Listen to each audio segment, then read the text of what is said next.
오늘 말씀은 민수기 5장 1절부터 10절입니다.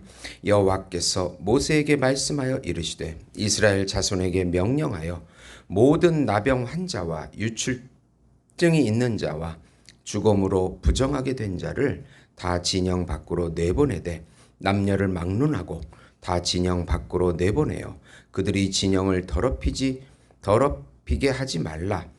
내가 그 진영 가운데 거하느니라 말하시매 이스라엘 자손이 그같이 행하여 그들을 진영 밖으로 내보냈으니 곧 여호와께서 모세에게 이르신 대로 이스라엘 자손이 행하였더라. 여호와께서 모세에게 말씀하여 이르시되 이스라엘 자손에게 이르라. 남자나 여자나 사람들이 범하는 죄를 범하여 여호와께 거역함으로 죄를 지으면 그 지은 죄를 자복하고 그 죄값을 온전히 갚되 5분의 1을 더하여 그가 죄를 지었던 그 사람에게 돌려줄 것이요 만일 죄값을 받을 만한 친척이 없으면 그 죄값을 여호와께 드려 제사장에게 돌릴 것이니 이는 그를 위하여 속죄 순양과 함께 돌릴 것이니라. 이스라엘 자손이 거제로 제사장에게 가져오는 모든 성물은 그의 것이 될 것이라. 각 사람이 구별한 물건은 그의 것이 되나니 누구든지 제사장에게 주는 것은 그의 것이 되느니라. 아멘. 네. 성결, 화평, 신뢰라는 제목으로 은혜를 나누고자 합니다. 사랑하는 성도 여러분, 예수님께서 머리가 되시고 우리는 그의 몸이 되는 곳이 바로 교회입니다. 교회 공동체는 이 땅에서 예수님을 경외하고 하나님께 영광을 돌리는 유일한 거룩한 공동체입니다. 교회를 통하여 하나님께서 은혜를 주시고 복음을 전파하게 하십니다. 교회가 예수님의 말씀과 성령의 감화 감동으로 이끌림 받을 때 하나님의 은혜가 넘치고 마귀가 물러가고 예수 이름이 전파되어 하나님의 이름이 높임을 받게 됩니다. 교회 공동체는 항상 하나님께만 영광이 올려드려지는 경건 공동체요, 예배 공동체입니다. 교회 생활에서 가장 중요한 신앙적 핵심은 바로 거룩함, 하나님께로 구별됨이요, 형제를 사랑하는 것, 또 작은 교회 공동체인 가정에서의 부부간의 신뢰입니다. 이 세 가지가 잘 지켜질 때 교회는 성령이 역사하고 힘이 있고 역동적인 공동체가 되는 것입니다. 하나님 앞에 거룩함, 형제 간의 화평, 부부 간의 신뢰는 신앙의 핵심이라는 내용입니다. 이제 민수기 5장까지 왔습니다. 이스라엘 거룩한 이 공동체가 가나안 땅의 영적 전쟁을 이제 해야 하는데 그 가운데 그 전에 바로 이 공동체가 지켜야 될 내적인 덕목들을 말씀하고 있는 내용입니다.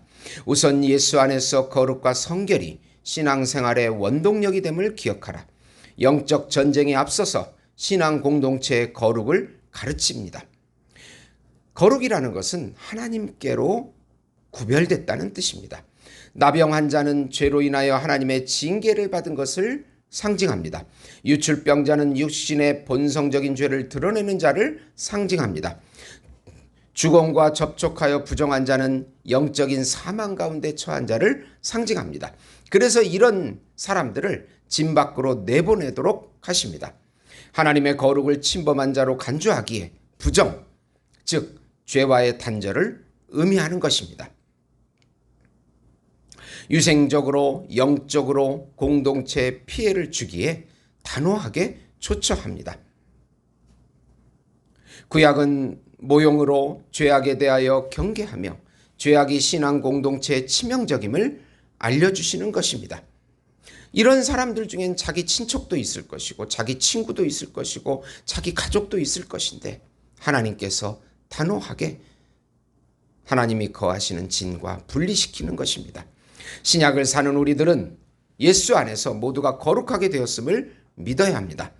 그러나 계속 죄를 지었을 때 예수님의 피를 의지하고 회개하고 다시 정결하게 됨을 믿어야 하는 것입니다. 교회 생활에서 중요한 것은 죄의 처리를 잘 해야 성결이 유지됨을 우리가 기억해야 합니다. 죄를 처리해주는 공동체가 바로 교회이고, 또 죄가 침범했을 때 그 처리를 하지 못할 때 교회가 또 영적인 기능을 발휘하지 못한다는 것을 기억해야 합니다.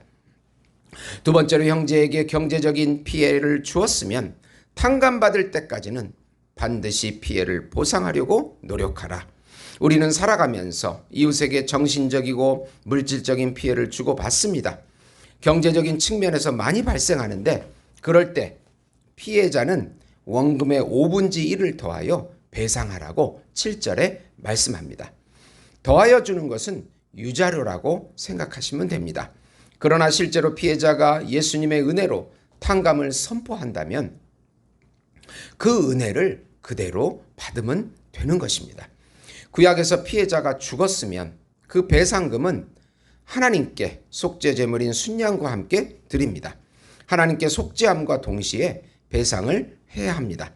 즉, 피해자에게 탕감을 받았든지 안 받았든지 피의자는 하나님께 죄를 고백하는 것은 옳다고 생각합니다. 이웃에게 행한 죄는 하나님께 행한 죄이기 때문입니다. 제가 TV를 통해서 어떤 아름다운 이런 문제와 관련된 이야기를 듣게 되었습니다. 경제적인 피해를 준 피해자가 죽자 그의 자녀에게 피해 원금을 갚으려고 찾아가서 서로 감동의 눈물을 흘렸다는 이야기입니다. 피해자에게 할 수 있는 노력을 다해 보상하는 것은 바로 아름다운 것입니다. 요즘 사람들이 관계 속에서 많은 상처와 아픔을 가지고 살아갑니다. 자기 애가 강하기 때문에 그렇습니다. 바로 하나님께서 이런 문제들을 처리하는 방식이 공의로운 보상과 하나님께 속죄할 때 하나님께서 또 그 상처를 치유하고 아물게 해 주시는 것입니다. 세 번째로, 가정에서 성적인 신뢰를 지켜 가정의 순수성을 유지하라. 남편이 아내의 성적인 의심이 들 때 합법적으로 제사장에게 가서 문제 해결을 받는 법입니다. 이것은 의처증도 아니고 간음으로 인한 성적인 문란을 제거하기 위한 하나님의 구약의 법입니다. 여자는 소재물을 준비하고 제사장은 물두멍에 물에 성막에 먼지를 넣고 저주의 두루마기를 그 물에 빨아서 그 여인에게 마시게 합니다. 그 여인이 정결하면 아무 해로움이 없고 오히려 정결한 여인으로 높임을 받습니다. 그러나 그 반대라면 그 물이 독으로 작용해서 그 여인에게 피해를 입히게 됩니다. 하나님께서는 가정의 순교를 아주 중요하게 생각하십니다. 5장 11절부터 31절까지 하나님께서 이런 방식으로 그런 부부간의 신뢰의 문제를 해결할 수 있도록 해 주셨다는 것에 대해서 참 우리는 놀라지 않을 수가 없습니다. 우리 사회의 가정이 많이 깨져가는 그 원인 중에 하나가 바로 이런 신뢰가 무너졌기 때문인 것입니다. 마태복음 5장 13에서 16절 보시면, 너희는 세상의 소금이니 소금이 만일 그 맛을 잃으면 무엇으로 짜게 하리요? 후에는 아무 쓸데없어 다만 밖에 버려져 사람에게 밟힐 뿐이니라. 너희는 세상의 빛이라. 산 위에 있는 동네가 숨기지 못할 것이요, 사람이 등불을 켜서 말 아래에 두지 아니하고 등경 위에 두나니 이러므로 집안 모든 사람에게 비치느니라. 이같이 너희 빛이 사람 앞에 비치게 해서 그들로 착한 행실을 보고 하늘에 계신 너희 아버지께 영광을 돌리게 하라. 사랑하는 성도 여러분, 오늘도 이 세 가지, 하나님 앞에 거룩함, 형제 간의 사랑과 화평, 부부 간의 신뢰를 통해서 우리 가정과 또 교회가 영적인 능력을 회복해서 예수 이름을 높여지는, 예수 이름이 전파되는 놀라운 그 기적들을 맛보시는 우리 예수 목장교회 성도 여러분이 되시기를 예수님의 이름으로 축원드립니다. 하나님 아버지, 우리의 자기 애를 꺾고 자기를 부인하게 하시며 하나님 앞에 거룩하게 하시고 형제들 간의 화평과 사랑을 유지하게 하시고 부부 간의 그런 신뢰가 회복될 수 있도록 하나님께서 역사해 주시옵소서. 예수님을 의지하고 더욱 성화의 길을 걷게 해 주시옵소서. 예수님의 이름으로 기도드리옵나이다. 아멘.